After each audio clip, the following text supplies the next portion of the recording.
பாட்டு கேட்கலாமா?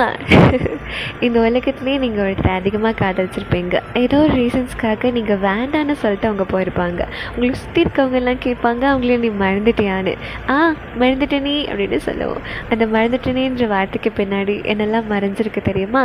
நீ மறந்த அந்த நபருடைய பர்த்டே ஸ்டில் ஞாபகத்தில் இருக்கும், அவங்களுடைய ஃபோன் நம்பர் ஞாபகத்தில் இருக்கும், அவங்களும் நீ ப்ரப்போஸ் பண்ணிக்கிற டேட் ஞாபகத்தில் இருக்கும், உங்கள் மெமரிஸ் எல்லாம் ஞாபகத்தில் இருக்கும், ஏன் அவங்களையே ஞாபகத்தில் இருக்கும். அவங்க எனக்கு திருப்பி வேண்டெல்லாம் வேண்டாம், இருந்தாலும் நான் அவங்களை காதலிச்சிருந்தேன்ல, அது அப்படியே ஞாபகத்தில் இருக்கும். அதை அப்படியே மனசில் வச்சுட்டு இதை கேளு.